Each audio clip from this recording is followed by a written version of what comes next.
Hello students, आपका अपने channel teach catch UP में आप सभी स्टूडेंट्स का स्वागत है। आज हम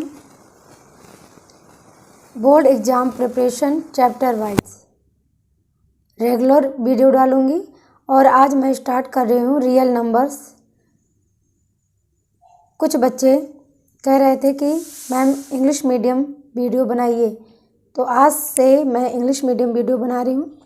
ये बोर्ड एग्ज़ाम में जितने भी क्वेश्चन बताऊंगी उस क्वेश्चन को अच्छे से तैयारी करके जाइएगा। तो चलिए देखते हैं। पहले हमारा टॉपिक है रियल नंबर्स। आप लोग रियल नंबर्स के बारे में पढ़े होंगे।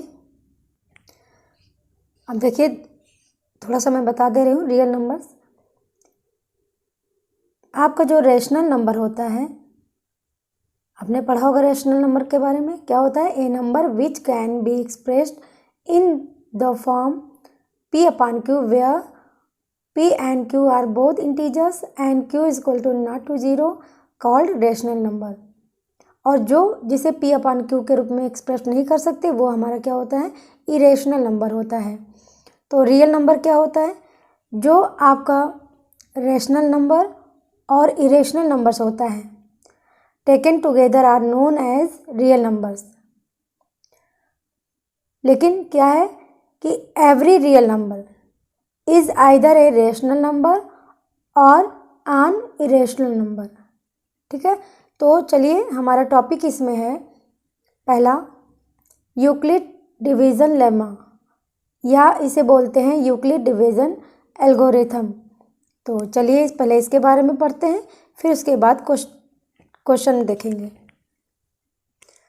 अब देखिए बेटा, यूक्लिड डिवीज़न लेमा क्या होता है। मान लीजिए कि कोई टू पॉजिटिव इंटीजर है, तो इसका स्टेटमेंट कहता है for any two positive integers a and B.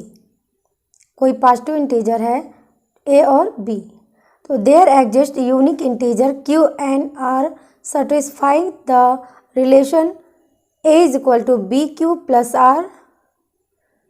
तो कैसे? तो देखिए इसको, for any two positive integers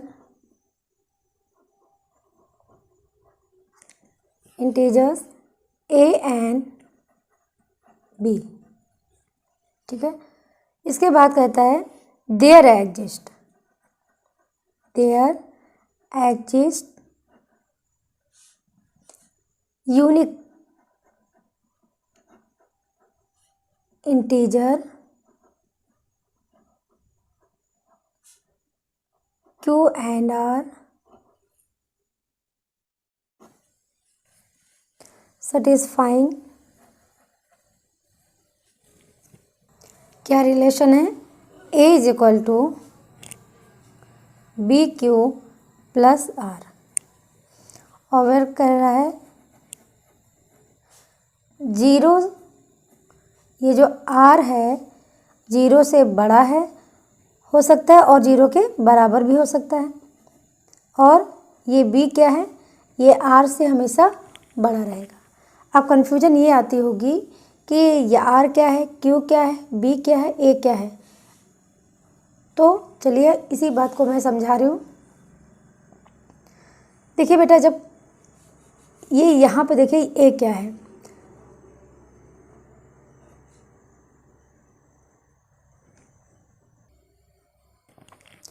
देखिए बेटा, जब हम किसी चीज़ को डिवाइड करते हैं तो कैसे करते हैं? तो ये आपका हो गया बी, तो आप देख रहे हो ये बी क्या है? आपका डिवाइज़र है। ए क्या है? डिविडेंड है। क्यू क्या है? क्वोशिएंट है। और आर क्या है? रिमाइंडर है।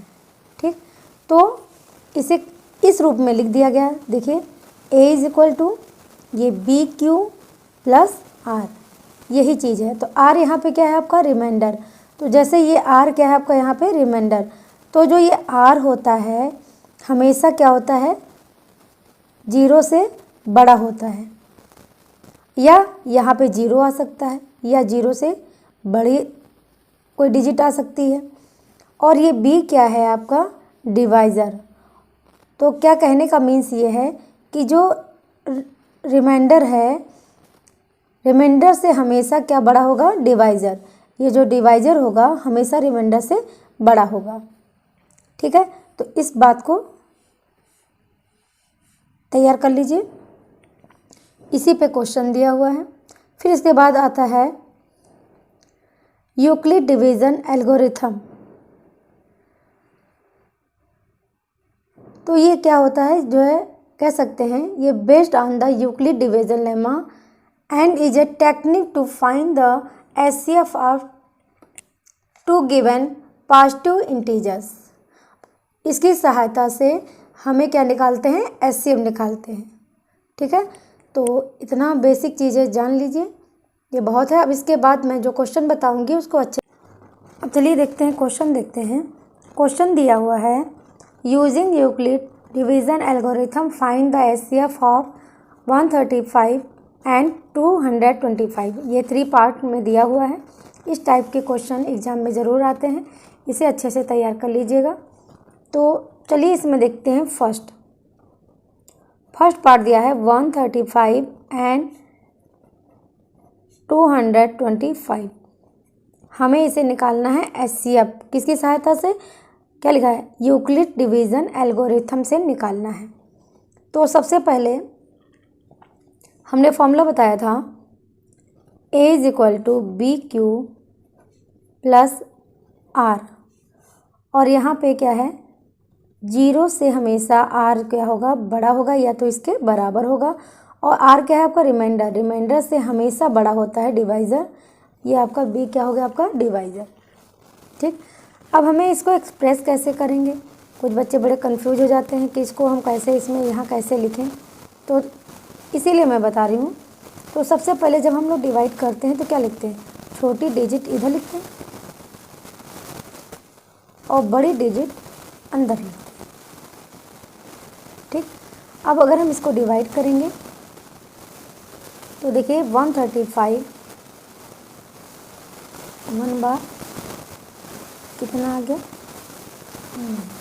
तो आप डिवीज़न मेथड से एचसीएफ आप लोग निकालते रहें। कैसे निकालते थे, इसको 90 से अंदर करते थे, फिर ये 135 इधर लाते थे, फिर 90 बन गया 90, यहाँ हो गया 5, यहाँ हो गया 4। ये तब तक करते जाते थे, ये 90 हो गया, 45 टू जा 90,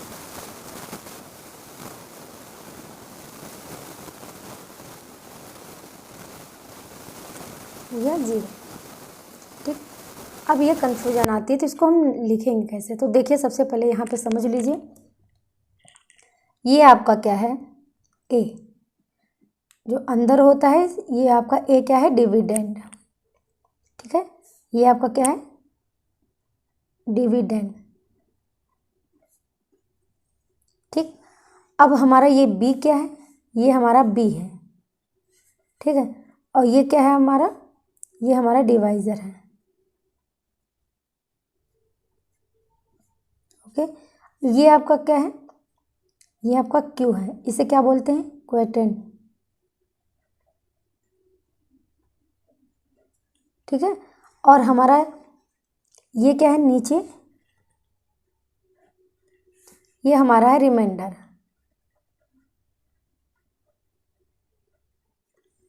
ठीक है, ये हमारा क्या, देखिए ये नीचे ये आपका क्या था, ये रिमाइंडर बचा था। तो डिवीज़न मेथड में क्या करते हैं, जब हम डिवाइड करते हैं तो जो रिमाइंडर से फिर जो है डिवाइज़र को डिवाइड करते हैं, मतलब जो नीचे जो है ये तब तक ये प्रक्रिया करते जाते हैं तब तक 0 नहीं आता, ये तो सभी जानते हैं। तो इसको हम लिखते कैसे हैं, तो देखिए स्टेप बाय स्टेप लिखेंगे। तो देखिए यहाँ पे ए आपका क्या है, 225, तो ए की जगह पे लिखेंगे 225 इज इक्वल टू बी, आपका डिवाइज़र है यहाँ पे 135 हो गया, और क्यू कितना है 1 प्लस रिमाइंडर इसमें कितना बचा था 90। ये फर्स्ट स्टेप हो गया। अब सेकेंड स्टेप फिर इसको करेंगे, तो इसको देखिए यहाँ पे ये डिवाइड किया, तो ये हमारा जो रिमाइंडर था बन गया आपका क्या, यहाँ पे बी बन गया, और ये जो अंदर गया तो ये हमेशा ए बन गया, ये आपका क्यू बन गया और फिर यहाँ पे बन गया आर। फिर इसी तरह एक्सप्रेस कर देंगे। तो देखिए ए की जगह क्या लिखेंगे 135 इज इक्वल टू बी की जगह कितना लिखेंगे 90, क्यू की जगह 1 प्लस देखिए रिमाइंडर यहाँ कितना बचा 45। ठीक। अब थर्ड स्टेप में ये वाला करेंगे। तो देखिए अब रिमाइंडर आपका यहाँ पे क्या बन गया, आपका बी बन गया और ये अंदर गया तो ए बन गया, ये आपका क्यू हो गया और रिमाइंडर यहाँ पे कितना आ गया 0। तो इसी को लिखेंगे कितना, तो देखिए ए की जगह पे क्या लिखेंगे 90 इज इक्वल टू यहाँ पे क्या लिखेंगे, बी आपका क्या है डिवाइज़र है, तो यहाँ पे लिखेंगे 45। ये कितनी बार गया था 2 बार, ये क्यू हो गया प्लस रिमाइंडर यहाँ पे देखिए बेटा कितना आ गया 0। तो हमारा रिमाइंडर हो गया 0। अब हम देखेंगे एचसीएफ हमारा कितना हुआ। अब ये देखिए ये जो लास्ट में जो बी होता है, जो लास्ट वाला जो बी होता है वही आपका क्या होता है एचसीएफ होता है। तो यहाँ पे लिखेंगे एचसीएफ इज इक्वल टू 45। यही आपका आंसर हो गया। ठीक है, सेम इसी तरह सेकंड पार्ट देखेंगे। तो चलिए देखते हैं। अब देखिए बेटा सेकंड पार्ट दिया है 196 एंड ये इतना दिया हुआ है। तो हमारा फॉर्मूला क्या है, a is equal to b q plus r, जहाँ 0 आर के बराबर या आर बड़ा हो सकता है और बी इससे ज़्यादा होता है। तो देखिए सबसे पहले हम डिवाइड करेंगे। अब देखिए ये दूसरे टाइप क्वेश्चन है, तो तब तक हम, अब देखिए ये डिजिट बड़ा है तो सबसे पहले क्या करेंगे, पूरे डिजिट को पहले डिवाइड करेंगे, फिर जो नीचे रिमाइंडर बचेगा, पूरे का रिमाइंडर जो बचेगा, तब हम डिवाइजर से इसको डिवाइड करेंगे। ठीक है, तो पहले में क्या था, पहले में ये डिजिट छोटी थी तो ये पूरा नीचे आ जाता था। तो अब इसमें क्या करेंगे, ये डिजिट बड़ा है तो तब तक डिवाइड करेंगे जब तक रिमाइंडर नहीं बच जाता या 0 नहीं हो जाता। तो देखिए 1 बार ले जाएंगे, 196, यहाँ बचा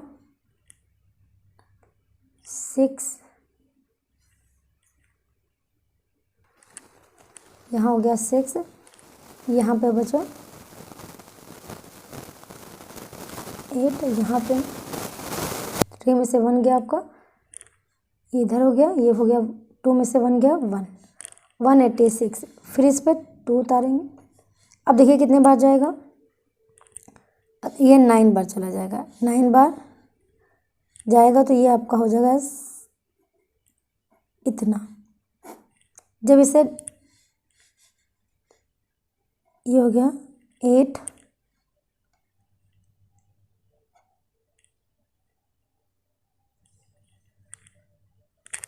यहाँ कितना, यहाँ बचा 5, 15 में से 6 गया, कितना हो गया, यहाँ 9 हो गया, ये पूरा 0 हो गया। अब हम 0 इसमें उतारेंगे। अब इसको अगर हम डिवाइड करेंगे तो ये हमारा चला जाएगा कितने बार, 5 बार। 5 बार करेंगे तो 5 6 जा 30, 0, 5 9 जा 45, 3 48, 4 और उसके बाद 4 1 जा 4, अब 5 बार ले जा रहे हैं ना, 5 1 जा 5 और 4 हो गया 9, ये हमारा पूरा हो गया 0।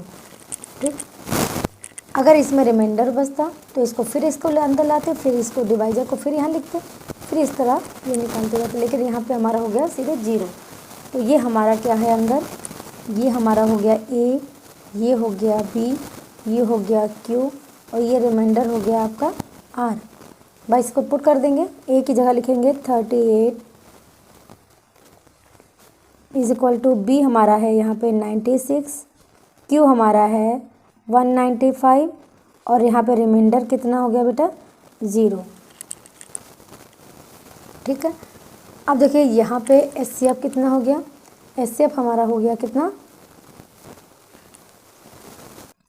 तो देखिए बेटा यहाँ HCF कितना हो गया, HCF क्या होता है आपका, ये डिवाइज़र होता है, तो ये हो गया आपका 196, ये आपका आंसर हो गया। अगर यहाँ पे रिमाइंडर बचता तो हम ये क्या करते, इसको इधर कर लेते, इसको अंदर करके फिर वापस करते, ठीक है। तो इसी तरह आप लोग कर लीजिएगा। इसका जो थर्ड पार्ट है ये लोग अपने आप से करिएगा। तो चलिए देखते हैं इसका सेकंड क्वेश्चन।